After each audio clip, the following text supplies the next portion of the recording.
Buenos días a todos. Son las 9:01. Esperamos unos 2 minutos, intentando que se conecte alguna persona más y ya comenzamos.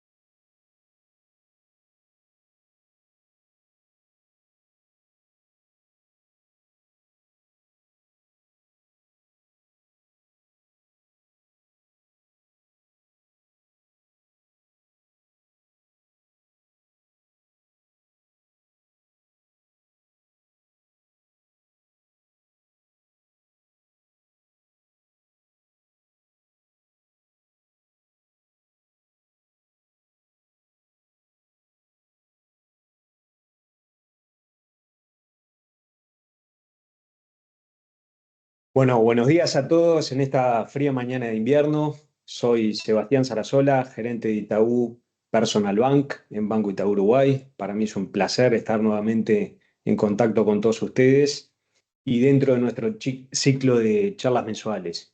Siempre hay que estar informados para la toma de decisiones, pero particularmente en este 2025 nos hemos acostumbrados a estar permanentemente online por los cambios que se han sucedido de forma permanente.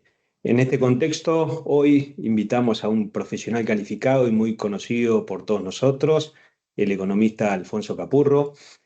La charla lleva un título bien representativo, que es un nuevo ciclo de la economía mundial, y entraremos en temas como el impacto de este nuevo ciclo sobre el dólar y dentro de ese contexto también la convergencia decisiva en Uruguay de la inflación al 4,5%. La dinámica de la charla es la que nos tiene habituados, pero repasémosla. Estamos aquí con Francisco Prevet, nuestro encargado de productos de inversión en Itaú Personal Bank. Atentos a la charla y atentos a lo que surja sobre las consultas e inquietudes de ustedes, que es bien importante que las hagan no en el link que les aparece arriba como chat, sino en el que les aparece bien al lado, que es el de preguntas y respuestas. Así que, bueno, tenemos menos de una horita para aprovecharte a fondo, Alfonso. Sin más preámbulo, te doy la palabra y estamos aquí atentos. Bueno, buen día para todos. Gracias, Sebastián, por la introducción y la presentación. Y bueno, como decía Sebastián recién, la idea es transitar por estos dos andariveles, como siempre hacemos en estas charlas de Itaú Personal Bank, siempre tratando de pensar en algunas ideas que sean útiles para decisiones de inversión, ¿no? Y obviamente hay un tema que siempre domina estas cuestiones, que es qué está pasando con el dólar, ¿no? Y este año en particular es como doble por lo que está pasando afuera y por lo que está pasando también en Uruguay, ¿no? Entonces hoy capaz que le hacemos un poco más de foco de lo que hacemos normalmente. Y tiene dos dimensiones importantes esto, ¿no? Por un lado, los cambios que están ocurriendo a nivel global, que vamos a tratar de desgranar y cuánto de lo que está pasando con el dólar a nivel global tiene que ver con factores cíclicos de política monetaria y cuánto tiene que ver con temas más estructurales. Y después también analizar un poco lo que está pasando a nivel local, como decía Sebastián recién, cuánto hay de esta política monetaria nueva, de esta convergencia decisiva que está tratando de llevar adelante el Banco Central. Hemos tenido en las últimas semanas bastantes salidas públicas del presidente del Banco Central, que bueno, para muchos de ustedes es una figura nueva, y es nuevo que el presidente del Banco Central salga de repente tan públicamente y tan provocativamente, tal vez, capaz que antes era más una figura de bajo perfil, pero bueno, Tolosa ha salido en jerga futbolística con los tapones para adelante con el tema, ¿no? A provocar un poco al público en general sobre algunos temas, como que, bueno, que nos tiene que caer la ficha a todos de que estamos en un nuevo entorno de inflación y en un nuevo entorno para la toma de decisiones. Entonces vamos a analizar un poco esos temas y bueno, propongo ya meternos en el en los temas de fondo, ¿tá? Vamos a analizar un poco lo que está pasando afuera primero. Eh, y Sebastián decía recién eh, que estamos en un nuevo ciclo, ¿no?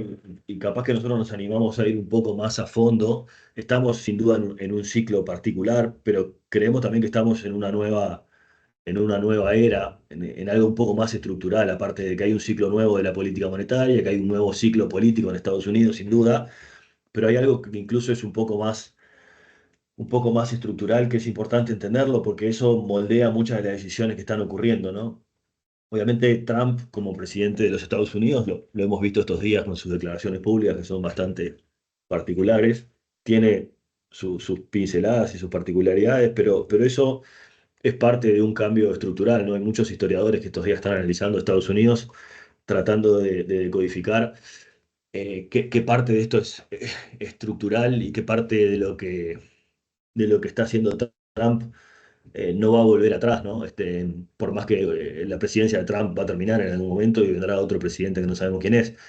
Este, y es importante decodificar eso también para entender qué parte de las cosas que estamos viendo son relativamente estructurales en el paisaje y también para entender un poco cuál es la lógica de las cosas que están pasando, ¿no? Porque cuando empezó el gobierno de Trump, por allá por enero y febrero, muchas de las cosas que hacía el gobierno parecían como muy desordenadas, ¿no? Y nos costaba mucho entender de repente al principio cuál era el plan, cuál era la estrategia. Y ahora parece haber una lógica mucho más ordenada, por lo menos nos empezamos a dar cuenta de algunas lógicas, ¿no? Y este gobierno, este segundo gobierno de Trump parece ser mucho más metódico, mucho más ordenado que el primero, con un objetivo mucho más claro, ¿no? Y hay cosas que empiezan a quedar mucho más claras en esta nueva era. Está claro que hay una lógica interna y hay una lógica internacional, o por lo menos empieza a quedar claro para algunos que que hay una estrategia, y esa estrategia es importante porque moldea de alguna forma las relaciones de Estados Unidos con el resto del mundo y moldea también las relaciones del presidente con la institucionalidad interna, ¿no? Y esto de repente parece muy lejano algunas de las decisiones que tenemos que tomar a nivel diario, pero nosotros creemos que es importante porque cambia los fundamentos de los mercados también, ¿no? Entonces, a nivel interno, eh, Trump está tratando de imponer una nueva lógica de gobierno con un gobierno mucho más presidencialista, donde está todo el tiempo testeando los límites del poder, salteándose incluso algunos de los, de las disposiciones, digamos, de gobierno que existen, gobernando de alguna forma más presidencialista o más autocrática. Algunos dicen que trata de gobernar como un rey. Este, y por ejemplo, la forma en que se impusieron los aranceles o las tarifas, invocando una ley de emergencia de los años 60, que llevó después a una disposición de ilegalidad por parte de algunas cortes, ¿no? Entonces, todo eso también muestra de alguna forma la forma tan vertical en que Trump está gobernando, la cantidad de órdenes ejecutivas por las cuales ha gobernado, de alguna forma pinta este, parte del estilo de gobierno, ¿no?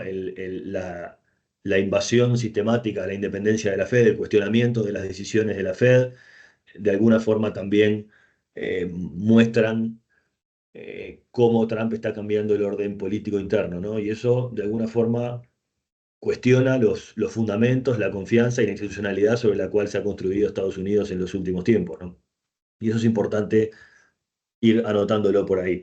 También Estados Unidos está cambiando el orden mundial o la forma en que Estados Unidos se relacionó con el resto del mundo, esto que se ha llamado la Pax Americana o el equilibrio en el cual el mundo convivió desde la posguerra hasta ahora. Eh, Bajo el cual, digamos, Estados Unidos se relacionó con el resto del mundo a través de los organismos internacionales que en buena medida estaban financiados por Estados Unidos o en buena medida sobrefinanciados por Estados Unidos, según Estados Unidos. Y esa caricatura que estamos poniendo ahí simplemente lo que dice que Trump, Estados Unidos, pero bajo la administración Trump, entiende que ya no vale la pena seguir financiando ni la OTAN, ni la OMS, ni los organismos internacionales como el Banco Mundial o el Fondo Monetario para que sigan haciendo las mismas cosas que estaban haciendo. Por eso Trump está cortando el financiamiento para Naciones Unidas, cortando el financiamiento para la OTAN o pidiéndole al resto de los países que de alguna forma rebalanceen el financiamiento. Y eso cambia también el orden internacional y cambia la forma en que Estados Unidos se relaciona con el resto de los países. Esto es lo que hizo también despertar a Europa, despertar a Alemania en los últimos tiempos, y eso está teniendo consecuencias sobre los mercados, sobre las monedas, sobre la reacción de política fiscal del resto de los países. Entonces, esto es parte del paisaje y esto está teniendo consecuencias sobre los mercados y es importante anotarlo porque tiene efectos sobre el dólar, tiene efectos sobre las políticas fiscales de Estados Unidos y el resto de los países, ¿no? Me parece importante anotarlo porque, insisto, esto moldea la política fiscal, moldea la política monetaria, es parte de lo que está detrás de los cuestionamientos que hace el mercado sobre el dólar y ahora después vamos a ir viendo pinceladas sobre muchas de estas cosas, ¿no? Entonces, en este paisaje general, algunas de las novedades que hemos tenido estos días y que de alguna forma han tenido impacto importante sobre los mercados, tenemos avances y retrocesos sobre el tema de la guerra comercial. Guerra comercial que, entre otras cosas, está bastante moldeada por este estilo de gobierno de Trump. Como decíamos recién, la guerra comercial o las tarifas fueron reguladas con una orden ejecutiva, salteándose, digamos, la disposición constitucional que dice que los aranceles son regulados en Estados Unidos por el Congreso, salvo la ley de los años 60 que dice que bajo condiciones de emergencia económica el presidente puede regular los aranceles y Trump entiende, o el gobierno entendió, que el déficit comercial configura una emergencia económica y eso le da derecho a regular los aranceles. Ahí donde está la disputa entre las cortes y el gobierno de Trump, ¿no? Entonces todo eso genera también mucha incertidumbre regulatoria sobre si las tarifas son o no este, legales de alguna forma o constitucionales. Y más allá de eso está también la incertidumbre sobre la negociación internacional. Entonces, las tarifas van y vienen para adelante, generan mucha incertidumbre, pero más allá de eso, hay una idea mucho más general y es que el mundo del free trade, el mundo en el que vivimos hasta los años, hasta la década pasada, donde se creía que digamos, el libre comercio nos iba a conducir a un punto de bienestar para toda la población, eso digamos, ya va quedando atrás, no todo el mundo tuvo ganancias de bienestar por el mundo del libre comercio, y hay un retroceso en general a nivel global sobre esta idea de que el libre comercio nos lleva a un punto mejor. Eso es con Trump y sin Trump también, ¿no? En la administración Biden hubo también un avance de las medidas intervencionistas y de la reindustrialización de Estados Unidos con proteccionismo de otro estilo, obviamente, pero esto es un cambio estructural de esta nueva era que a países como Uruguay, por ejemplo, o a países chicos en general, los perjudica porque pasamos de un mundo multilateral, donde el multilateralismo nos protegía de alguna forma, nos favorecía para las relaciones de comercio, a un mundo donde las relaciones bilaterales empiezan a ser más importantes y obviamente a los países chicos con pocas cosas para negociar en general nos perjudican, ¿no? Y además es un shock negativo para la economía mundial que producto de este shock de tarifas se han corregido a la baja las perspectivas de crecimiento para este año, ¿no? Entonces esto va quedando estructuralmente más allá de la incertidumbre donde estamos parados hoy sobre dónde va a terminar la negociación con China. Hay una parte de esto que es estructural y que va quedando, por más que Trump lo venda como una buena negociación y que estamos, de que la cosa no fue tan grave y no hubo una escalada comercial tan grave, los niveles de aranceles que tiene Estados Unidos hoy son prácticamente los más altos de los últimos 100 años y obviamente son mucho más altos de lo que teníamos antes del Liberation Day. Y eso sin duda es rugosidad para el comercio internacional y es un shock negativo para la demanda de comercio internacional que está afectando a la baja el flujo de comercio, ¿no? Sí está claro que la guerra comercial a priori no sería tan grave el efecto para Estados Unidos como el que pudo haber sido, o como que se estimaba que pudo haber sido por ahí por fines de abril, mediados de mayo, y el riesgo de recesión para Estados Unidos no es tan grave, el riesgo inflacionario no es tan grave, y por eso se van despejando, estos trade talks van despejando algunos riesgos importantes para Estados Unidos, en particular el riesgo de recesión y el riesgo inflacionario. O sea, si la guerra comercial hubiera escalado a los niveles que se temía en algún momento, el riesgo de recesión para Estados Unidos y el riesgo de empuje inflacionario podría haber sido mayor. y en la medida que las negociaciones avanzan, estos riesgos van disminuyendo. Por eso, eh, las expectativas de inflación para Estados Unidos, por ejemplo, como ven en el gráfico de la izquierda, se mantienen altas respecto a lo que son las expectativas de mediano plazo, pero en el margen, en las últimas mediciones semanales, han corregido a la baja. O sea, los analistas han recortado un poco sus expectativas de inflación para este año y de alguna forma el mercado está asumiendo que, producto de la guerra comercial, va a haber un aumento transitorio de la inflación, pero que a mediano plazo la Fed seguiría manteniendo controlada la inflación en torno a su objetivo de largo plazo. Del mismo modo, también la Fed entiende que este año tendríamos un aumento transitorio del desempleo, pero como ven en el gráfico de la derecha, el desempleo está en niveles relativamente alineados con lo que son las tasas naturales de desempleo de Estados Unidos. Hoy, de hecho, el desempleo está en los niveles naturales de desempleo. O sea, podríamos decir que la economía americana, desde el punto de vista de la actividad, si la miramos por el mercado laboral, está prácticamente en equilibrio, no está ni recalentada ni fría, ¿no? Sí, la tasa de desempleo que deja la economía más o menos equilibrada es 4,2 y en mayo el desempleo estuvo en 4,2. O sea que si uno mira la foto fría y no mira los riesgos para adelante ni, ni los riesgos, digamos, de la guerra comercial ni nada, desde el punto de vista de la actividad, la economía está prácticamente en equilibrio con el mercado laboral en su tasa de desempleo natural, la economía creciendo cerca de su potencial, con la inflación relativamente controlada y algo de riesgo inflacionario, podríamos decir, por el efecto de las tarifas. Desde ese punto de vista, la Fed no tiene mucho apuro por mover las tasas, ¿no? En realidad, el único punto que tiene la Fed hoy es que venimos de tasas muy altas el año pasado, han venido recortando tasas y las tasas están un punto y medio por encima de lo que son las tasas de largo plazo, ¿no? La Fed tiene estimado, como mostramos acá en este gráfico, que la tasa overnight de equilibrio de largo plazo es 3%. Y hoy estamos con tasas overnight en el corredor de 4,25 a 4,5. Entonces, obviamente, si la economía está en steady state, desde el punto de vista de la actividad económica, o sea, la tasa de desempleo está en su valor natural, no hay riesgo de recesión o el riesgo de recesión producto de la guerra comercial se va despejando y los riesgos de inflación producto de la guerra comercial también van aflojando, de a poco, a medida que estos riesgos se despejan, la Fed debería iniciar el camino de recorte de tasas. Sin apuro, no tiene ningún apuro, pero en la medida que estos riesgos se van despejando, el camino inequívoco de la Fed es recortar las tasas según lo que han marcado en este último comité. El último comité de la Fed, ahora de junio, marcó también que hay divergencias u opiniones divididas entre los gobernadores de la Fed. Hay algunos más conservadores que entienden que no hay, no hay apuro por recortar, que hay que ser cuidadoso a la espera de cómo se desenvuelven estos riesgos y las negociaciones de la guerra comercial. Hay 7 miembros que no prevén ningún recorte para este año.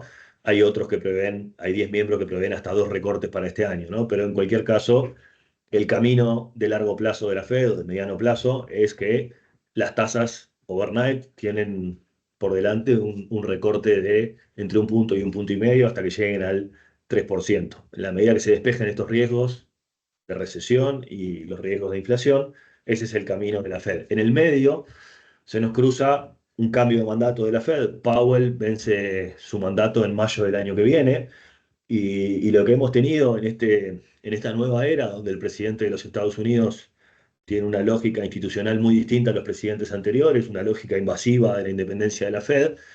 Trump ha presionado sistemáticamente a Powell diciendo que la Fed tiene que bajar las tasas más rápido, no ha logrado nada al respecto, pero ha destratado institucional y personalmente al presidente de la Fed de forma que no hemos visto nunca. No sé si vieron la última conferencia de prensa el mismo día del FOMC de junio, donde dijo que, bueno, que algo que no habíamos visto nunca, ¿no? Dijo que literalmente, cito, que teníamos una persona muy estúpida al frente de la Fed y que, bueno, igualmente dijo eso no importa porque en mayo del año que viene vence su mandato y vamos a poner a otra persona al frente de la Fed. O sea, claramente las señales que recibe el mercado en este sentido no son las mejores, porque obviamente básicamente el mensaje que se está recibiendo es que Trump no pudo avanzar institucionalmente sobre la Fed, no pudo coartar la independencia, pero en la medida que hay un cambio de mandato,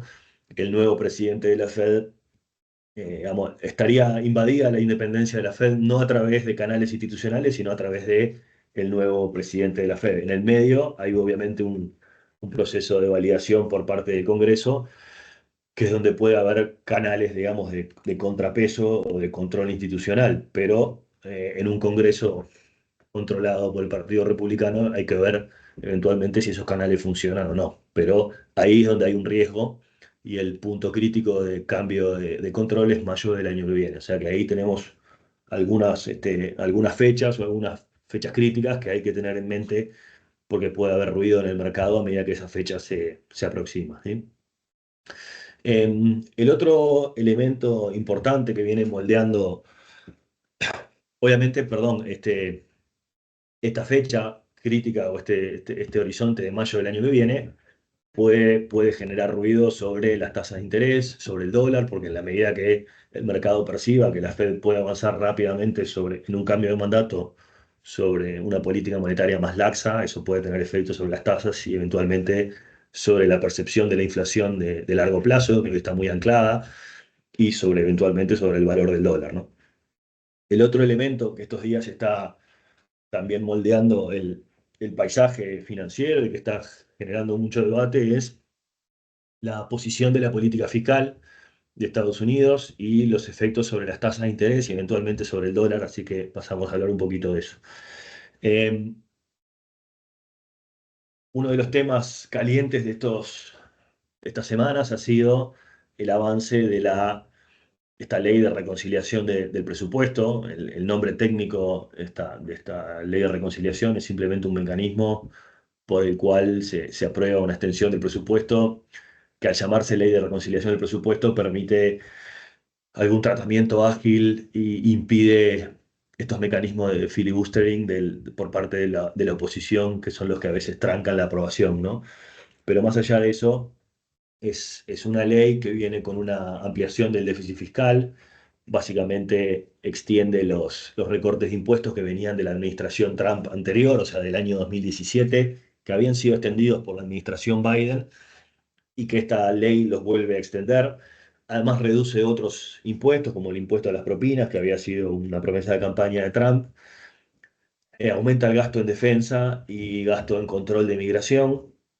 Ahí hay otra expansión fiscal y además, para compensar parte de sus efectos, recorta gastos en otras áreas críticas, por ejemplo, en programas de salud, en educación, en energía limpia y también en transferencias alimentarias, ¿no? Eso es parte de lo que el programa hace para compensar los efectos fiscales. El problema es que muchos de estos recortes de gastos son regresivos desde el punto de vista distributivo, porque esos gastos están concentrados en los deciles más bajos de la distribución del ingreso, ¿no? Entonces, acá hay como varios temas que se están discutiendo estos días, ¿no? El primero es que tanto de la Oficina de Presupuesto del Congreso, que es un órgano técnico que asesora al Congreso sobre temas fiscales, como el Comité de Responsabilidad Fiscal, que es algo así como un Consejo Fiscal Asesor Independiente, han alertado sobre el impacto en la sostenibilidad fiscal que tiene esta ley. Moody's el 16 de mayo le rebajó la calificación y Estados Unidos ya no es más AAA. Ya había dos calificadoras, primero había sido Fitch y después Standard Poor's, que entre 2023 y 2024 le habían bajado la AAA, ahora Moody's fue la última, o sea que Estados Unidos ya no es AAA por ninguna calificadora.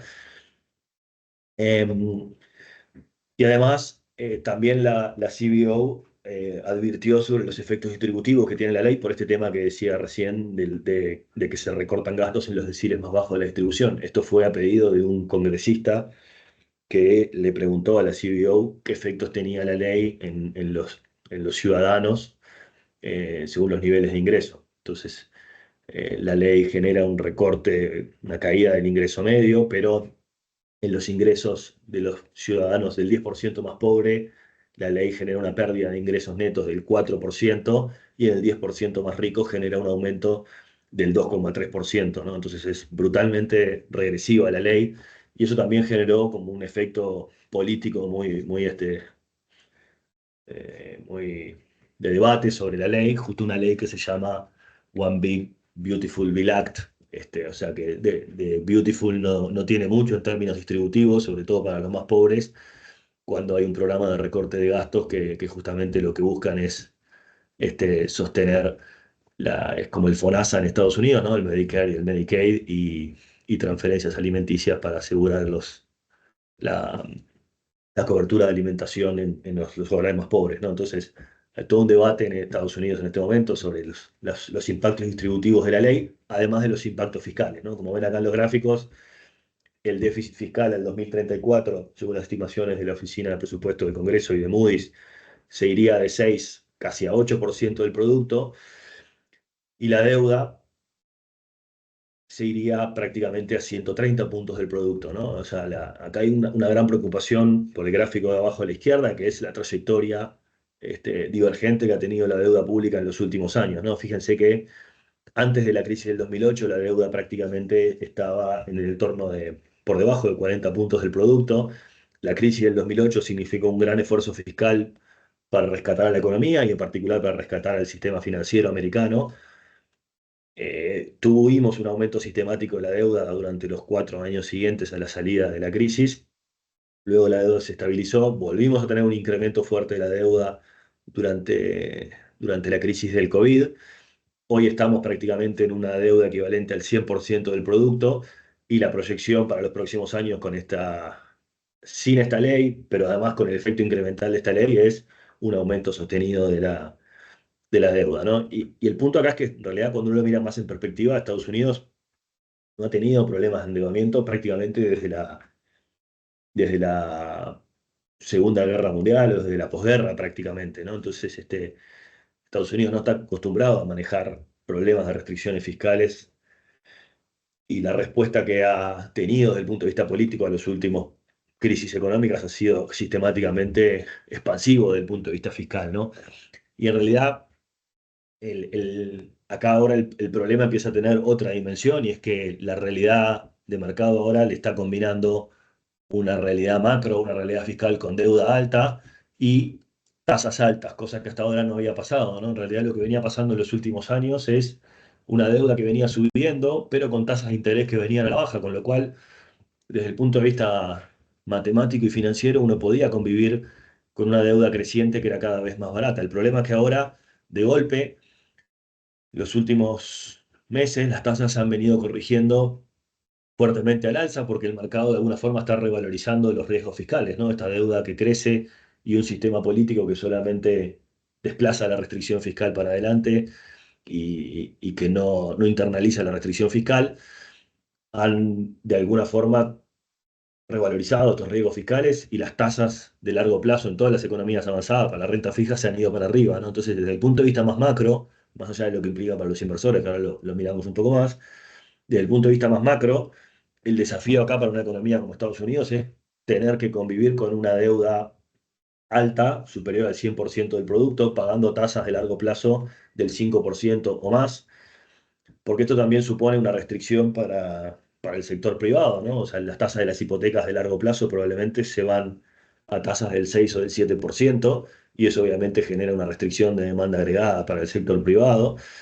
Y eventualmente, esto no quiere decir necesariamente que Estados Unidos va a tener una crisis fiscal en el corto plazo, pero sí quiere decir que Estados Unidos va teniendo cada vez menos margen de maniobra para absorber el próximo shock, ¿no? O sea, no es obvio que Estados Unidos se vaya a quedar sin financiamiento el día de mañana porque la deuda sea alta. O sea, acá, digamos, el mercado le sigue prestando a Estados Unidos y es muy difícil saber cuál va a ser si es que existe en algún momento un evento de Stop o el quiebre, si en algún momento va a haber un quiebre de financiamiento por alguna razón. Lo que sí está claro es que las últimas dos crisis que Estados Unidos enfrentó, la crisis del 2008 y la crisis del COVID, el sistema político reaccionó con una gran respuesta fiscal, aumentando el gasto y aumentando la deuda para absorber los efectos reales que tuvieron esas crisis, ¿no? Y eso, a futuro, digamos, el margen de maniobra para reaccionar de la misma forma ante la próxima crisis es cada vez menor, ¿no? Entonces, este escenario que tenemos hoy, que tiene deuda récord, tasas altas y un sistema político que ha demostrado ser como muy inflexible y que solamente eh, gasta más o recorta impuestos, o sea, los republicanos son recortadores de impuestos compulsivos y los demócratas son gastadores compulsivos. Eh, Claramente, todas estas cosas combinadas, el sistema político inflexible, la deuda alta, las tasas altas, probablemente van a ser amplificadores de la próxima crisis, ¿no? O sea, no van a ser amortiguadores de un próximo evento. Difícilmente Estados Unidos pueda gestionar la próxima crisis, que no sabemos si va a ser en un año, en 5 o en 10, de la misma forma que gestionó las dos crisis anteriores. Y eso sí puede tener un impacto sobre el dólar y sobre los valores de la deuda, ¿no? Esto no quiere decir, insisto, que Estados Unidos va a tener una crisis fiscal mañana. Quiere decir que el próximo shock que tenga Estados Unidos, que por definición no sabemos cuándo va a ser, que es difícil de anticipar o imposible de anticipar, probablemente va a tener efectos porque va a tener efectos sobre la deuda y sobre el dólar porque Estados Unidos no está acostumbrado y no ha dado pruebas de que puede gestionar una crisis de este tipo, eh, absorbiendo de alguna forma estas restricciones, ¿no? Y ese es el temor más grande. Entonces, estos días hay debates interesantes sobre si Estados Unidos está en riesgo o no de enfrentar un sudden stop o cuáles son los riesgos que enfrenta Estados Unidos. Entonces, nosotros no vemos como algo evidente que haya un riesgo evidente sobre el dólar a corto plazo, pero de alguna forma todo esto también va generando algo del clima o de las cuestiones sobre cuáles son los riesgos a mediano plazo sobre el dólar, porque evidentemente entre un gobierno que cuestiona la independencia de la Fed, una Fed que se ve presionada para tener una política monetaria más laxa, una Fed que va a cambiar su mandato en mayo del año que viene, y una situación fiscal que está cada vez más presionada, todo eso cuestiona a mediano y largo plazo algunos de los fundamentos que han traído el dólar hasta acá, ¿no? Y eso es parte de lo que está hoy arriba de la mesa, ¿no?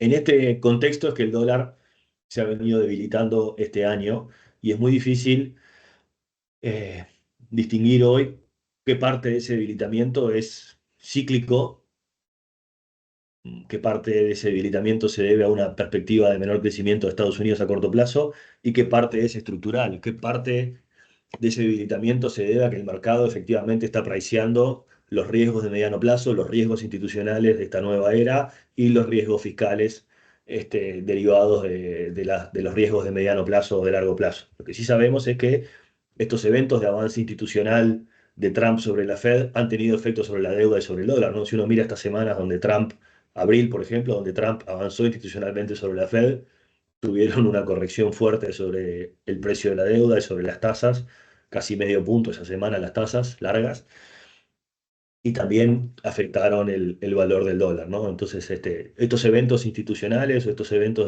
de avance de independencia sobre la Fed, las semanas donde el tratamiento de la ley de responsabilidad, de la ley fiscal avanzó en Estados Unidos, también tuvo efectos sobre el valor de la deuda y sobre el valor del dólar. Digamos, de alguna forma fueron escalonando las cotizaciones en Estados Unidos y de alguna forma fueron erosionando un poco al dólar. Es verdad también de que si uno mira el dólar, el DXY, por ejemplo, esto no es un declive sin fin.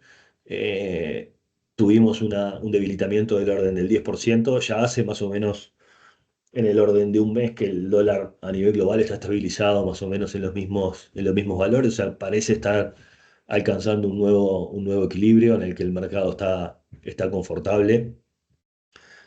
Habrá que ver hacia dónde sigue, pero evidentemente en nuestra opinión, hay algunos factores estructurales que están empezando a apreciarse en la cotización del dólar, ¿no? Y todo esto ahí sí, pensando más en decisiones de inversión, o sea, claramente hay una reversión del proceso que se había dado el año pasado. La contracara de esto la estamos viendo en monedas emergentes, ¿no? Monedas emergentes que el año pasado fueron muy golpeadas y el año pasado lo habíamos visto en varias de estas reuniones.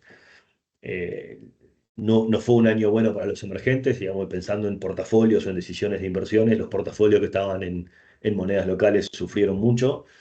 Y obviamente en los portafolios en dólares estaban más protegidos. No fue un año en decisiones de inversiones, no fue un año para el peso el año pasado, lo decíamos en varias reuniones.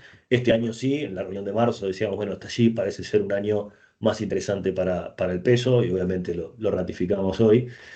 Este, así como las cosas estas están cambiando, cuando uno lo mira más en mediano plazo, todos los cuestionamientos que están habiendo sobre el dólar, como que llevan a replantearse también cuáles son las alternativas que hay para no estar tan posicionados en dólares, ¿no? O sea, al final en una nueva era donde muchos de los fundamentos de credibilidad institucionales que trajeron el dólar o que han sido pilares del dólar ya no están o están cuestionados.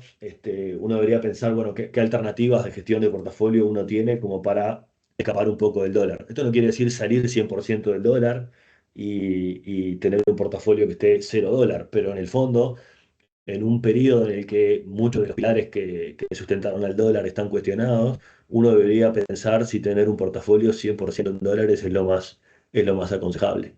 Y de nuevo, esto no quiere decir que hay que vender todos los dólares y salirse e ir a peso.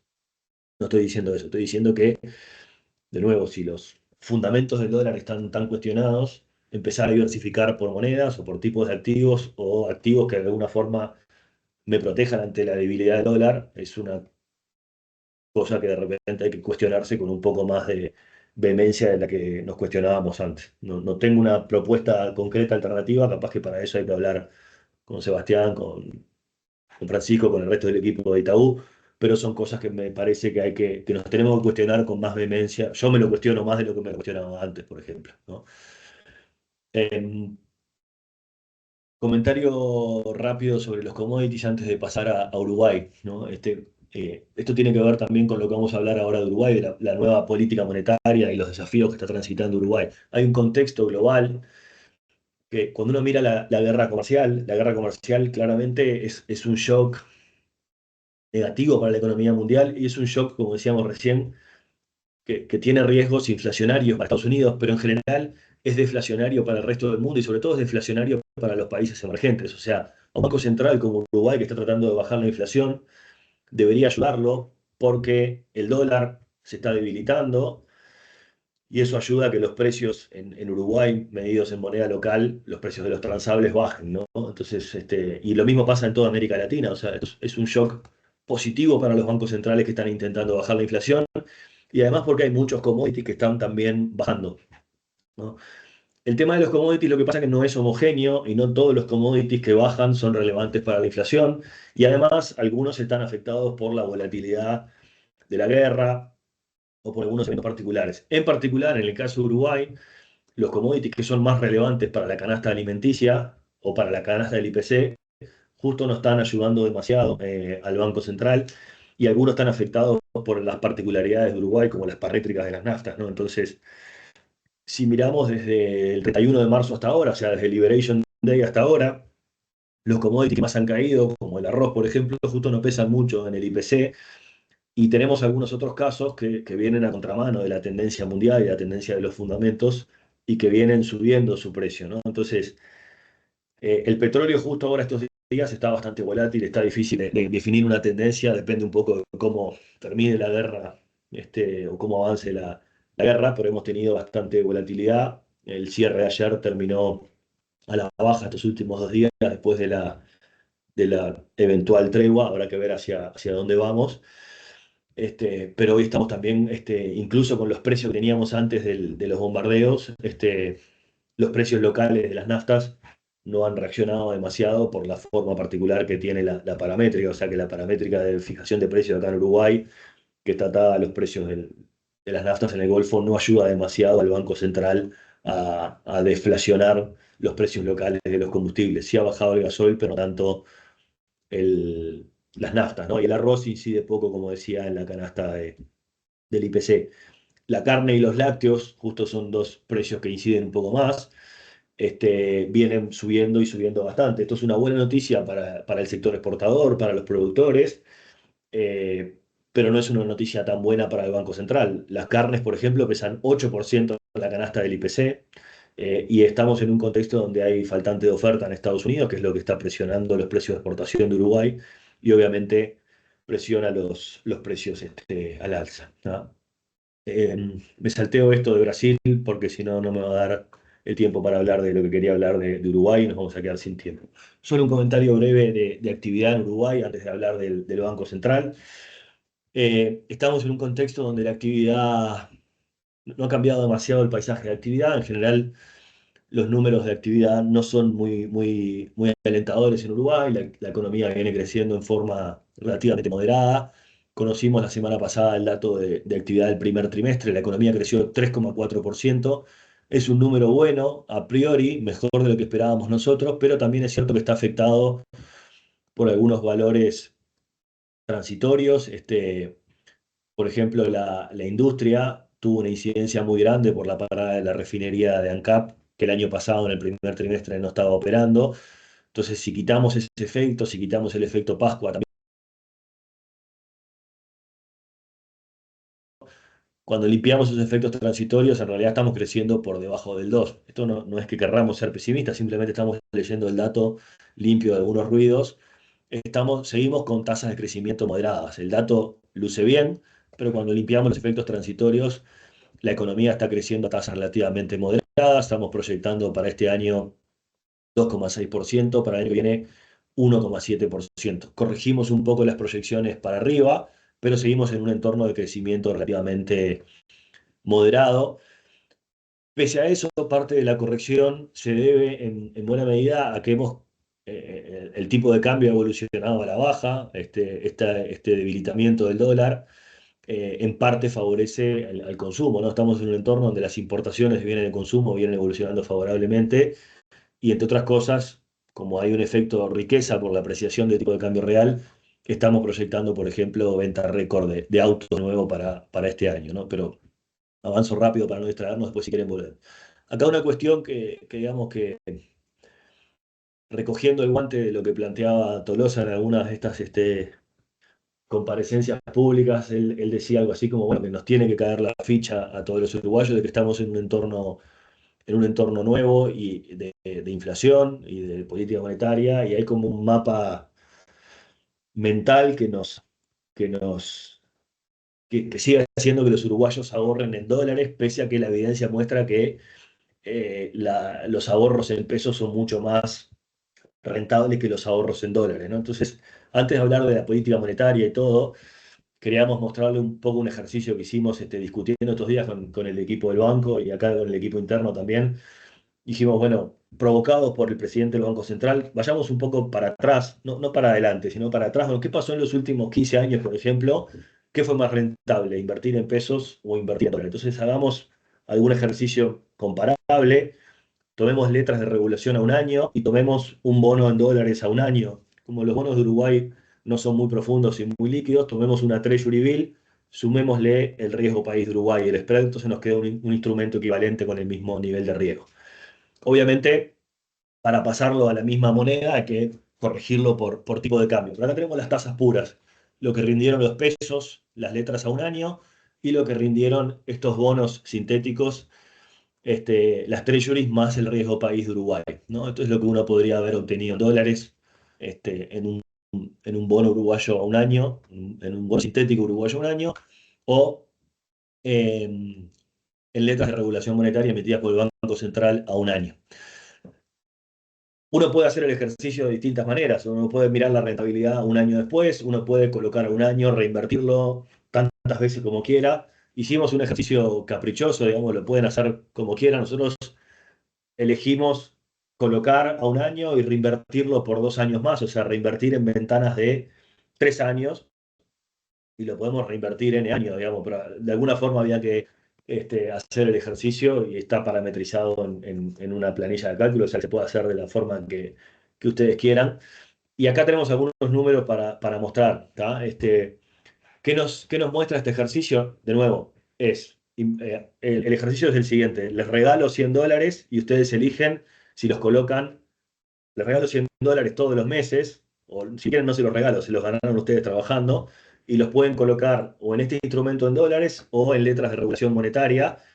En el eje de abajo tienen cada uno de los meses, tienen la opción de invertir cada mes en cada uno de los instrumentos, y al año vence y lo vuelven a invertir y después lo vuelven a invertir más. O sea, la ventana de inversión son 3 años en el mismo instrumento. Entonces, ¿qué nos muestra este ejercicio? Que en todas estas simulaciones, o sea, porque al final son 130 simulaciones, porque son ventanas de 3 años que comienzan cada uno de los meses que están graficados aquí abajo, en promedio, invertir en letras fue más rentable que la alternativa de dólares. ¿Cuánto? Y bueno, 5% fue el promedio de este ejercicio si invertimos en letras en pesos, 3% fue el promedio de invertir en dólares. Uno podría simular esto como si fuera una caja de ahorro, ¿no? Todos los meses voy invirtiendo $100 o lo que sea, $10 o $1000, lo que sea, en esta alternativa de portafolio, ¿no?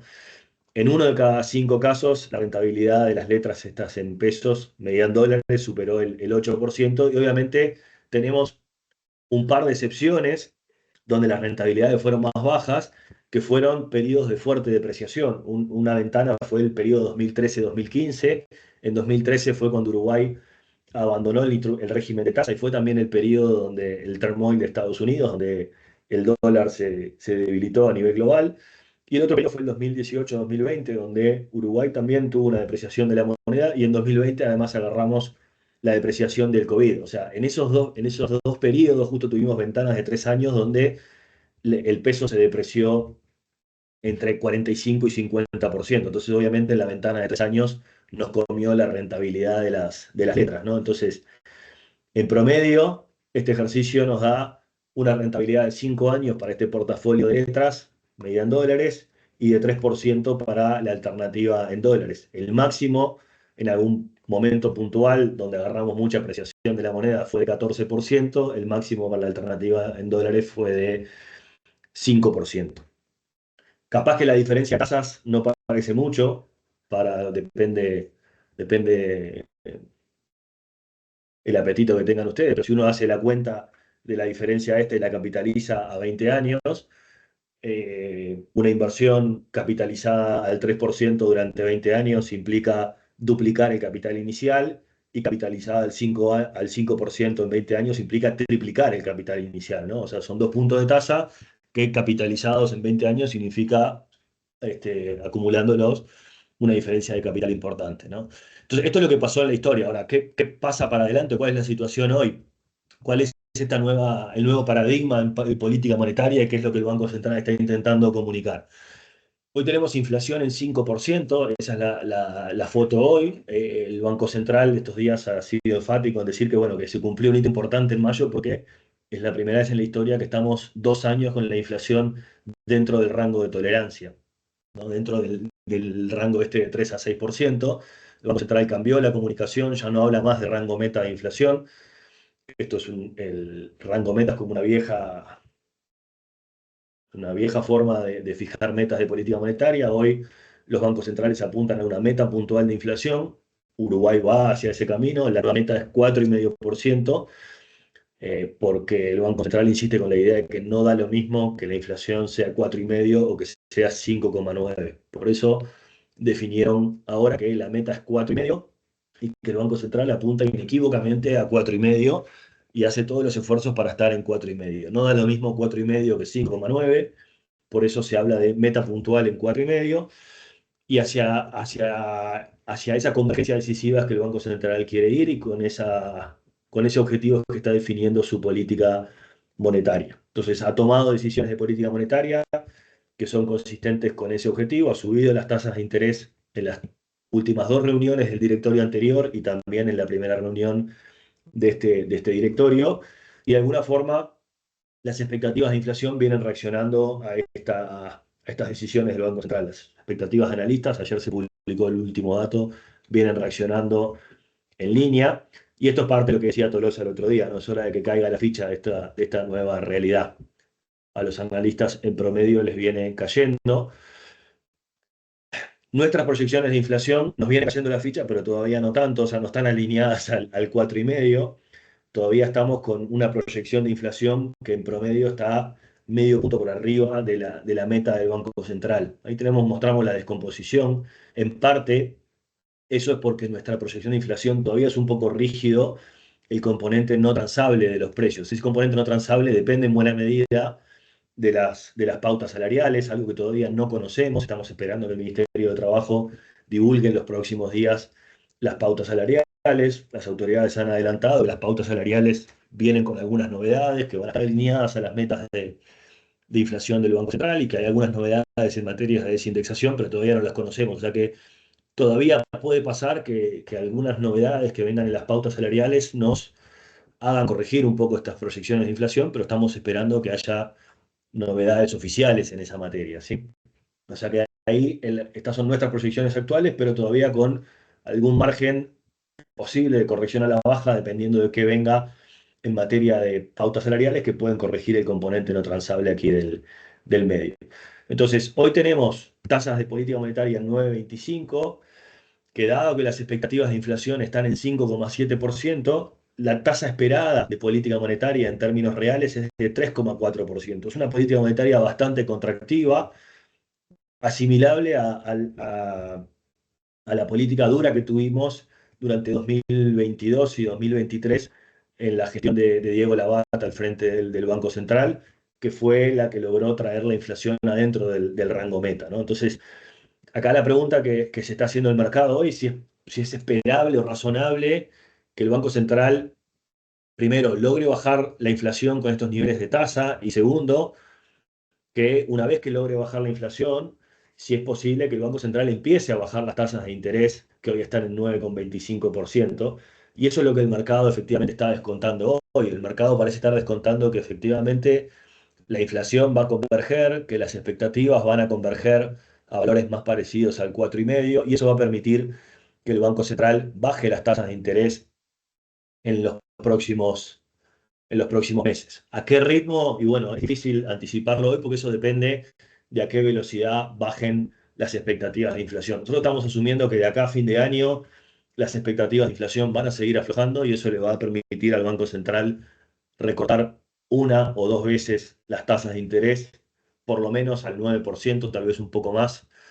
Eh, lo que sí tenemos que tener la siguiente cuenta en la cabeza, ¿no? Si efectivamente el Banco Central cumple con bajar la inflación al 4,5, nosotros creemos que lo va a hacer, pero tenemos un poco más de dudas de qué plazo, y efectivamente logra bajar las expectativas de inflación al 4,5, en ese nuevo equilibrio, las tasas de política monetaria, que hoy están en 9,25, las tasas de política monetaria un día, van a bajar al 7,25%. Esa sería como la tasa de política monetaria de equilibrio. O sea, las tasas tienen un camino de bajada de casi 200 puntos básicos. O sea, y eso quiere decir que las tasas de las letras de regulación monetaria que hoy nos están pagando 9,5%, por ejemplo, en plazo de un año, también probablemente van a bajar, y van a bajar en forma importante. Y eso es parte de lo que el mercado está corrigiendo hoy. Por eso la curva se ha invertido, y se ha invertido bastante. Los bonos nominales 2028-2031 han corregido este, 300, 400, 600 puntos básicos, 800 puntos básicos prácticamente el bono nominal 2031. Las letras a un año también corrigieron bastante las tasas de interés. De alguna forma, el mercado ya está asumiendo que el Banco Central está cerca de girar su política monetaria, y por eso está aceptando tasas a un año, o para los bonos 2028-2031 están también aceptando tasas más bajas. O sea que el mercado está anticipando de alguna forma que el Banco Central va a lograr bajar la inflación y va a bajar las tasas de política monetaria de corto plazo, y la curva se va a terminar alineando. O sea, hoy tenemos una curva que se está empezando a invertir con tasas al 2031 que están por debajo de la tasa de política monetaria, ¿no? Y probablemente eso también es parte de lo que ha presionado, creemos, la cotización del tipo de cambio un poco a la baja estos últimos días, ¿no? O sea, al final, el tipo de cambio viene acompañando lo que está pasando con el real, lo que está pasando con el dólar a nivel global, pero en los últimos días parece haber habido una presión adicional, y eso puede estar también eventualmente vinculado al hecho de que, bueno, a la medida que se acaba o que empieza a ser más corta la ventana para capitalizar tasas altas, algunos agentes han decidido, bueno, apurarse a- a aprovechar la oportunidad de colocar en tasas altas hoy, anticipando una posible baja de las tasas de interés sobre fin de año. Y bueno, eso puede haber presionado algo adicional a la baja del tipo de cambio, ¿no? Entonces, nosotros estamos esperando eventualmente una baja de la tasa de política monetaria hacia fin de año, una o dos bajas, y esperamos que eso le quite presión al mercado cambiario sobre fin de año. Eventualmente, no necesariamente en los próximos meses, probablemente seguiremos con algo de presión bajista en las próximas semanas, Como ustedes saben, el mercado cambiario es muy difícil de prever por lo que pasa afuera, por lo que pasa a nivel local, pero sí de alguna forma en tendencia estamos esperando que afloje la presión de la política monetaria sobre fin de año, en la medida que las expectativas de inflación aflojen, y eso creemos debería quitarle algo de presión al mercado de cambio que de a poco empezaría a revertir un poco la tendencia. De todas formas, estamos esperando estas proyecciones o estas estimaciones que estamos trazando acá a mediano plazo siguen siendo un mercado con inflación en dólares, ¿no? Y sigue siendo, no es con tanta apreciación nominal. Evidentemente este año está siendo y es un año con, digamos, de muy buen trade para el peso, porque obviamente el que se animó a principios de año, el que se animó en marzo y colocó en letras al 9,5, bueno, agarró toda la apreciación de la moneda, hizo rentabilidades en dólares de 2 dígitos largos y fue un muy buen negocio. De acá para adelante no va a ser probablemente tan bueno, creemos, como el que fue hasta ahora, pero igualmente sigue siendo, entendemos, una alternativa interesante, por lo menos como para diversificar el portafolio ante los riesgos que hay para el dólar, ¿tá?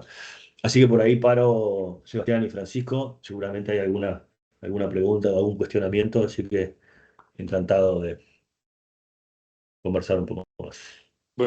Buenísimo, Alfonso. La verdad que un montón de elementos para seguir conversando, seguramente mucho tiempo más, pero para respetar la hora que los cientos de clientes que por suerte se han conectado a esta charla, vamos a hacer estas preguntas y respuestas en estos 3 minutos que quedan.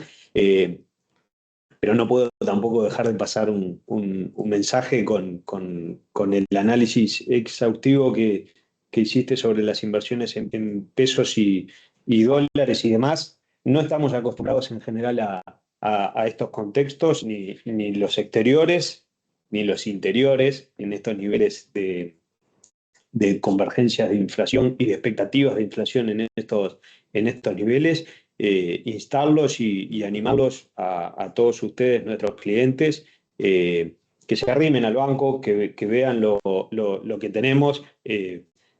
Tenemos obviamente como estrella nuestro producto, el fondo de liquidez, pesos de nuestra Itaú Asset, que es un producto bien fácil de entrar y salir con liquidez diaria y que recoge con el subyacente que tiene como letras de regulación monetaria del Estado muchos de estos temas que hoy comentaste. Es un poco cambiar ese chip y por lo menos ponerlo sobre la mesa. Realmente hoy cuando te escuchaba decir, si me regalaran $100, ¿qué hubiera hecho con esto? Lo que le pasa a gran parte de nosotros en Uruguay es que cobramos en pesos y muchas veces automáticamente tenemos ese seguimiento a cambiar de dólares o aprovechar inversiones en dólares. No estoy diciendo tampoco que recomiendo el tema directamente hoy, pero por lo menos, como bien dijiste tú, si cobro en pesos y tengo gastos en su mayoría en pesos, pondría el tema sobre la mesa en este escenario actual. ¿Ah? Ahí, Alfonso, aprovecho para hacerte una pregunta. Eh, Nos dicen que quedó afuera Europa y el euro. ¿Qué estás viendo ahí? ¿Cuál es el view de CPA? Sí, a ver, lo dejamos fuera por un tema de tiempo. Ahí Europa, somos bastante más optimistas de lo que éramos el año pasado.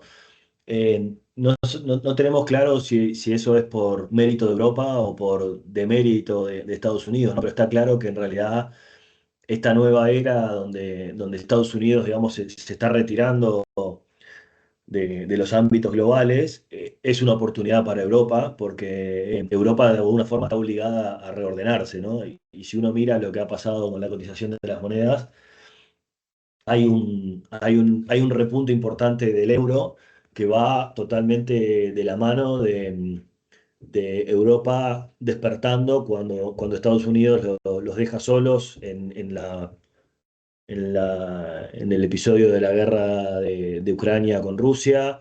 Eso está asociado también al nuevo liderazgo en Alemania, al auge o a la redefinición de la regla fiscal en Alemania y en la Unión Europea, a la remilitarización de Europa, aunque nos guste más o nos guste menos, depende de lo que cada uno de nosotros piense, pero en el fondo hay un relanzamiento del proyecto europeo. Europa se unifica porque está abandonada por Estados Unidos de un lado y amenazada por Putin del otro lado. No es necesariamente un mérito de Europa que tenga un sueño nuevo, sino que está acorralada por alguien que lo aprieta a un lado y alguien que lo abandona del otro, ¿no? Eso es lo que reunificó a Europa estos últimos tiempos.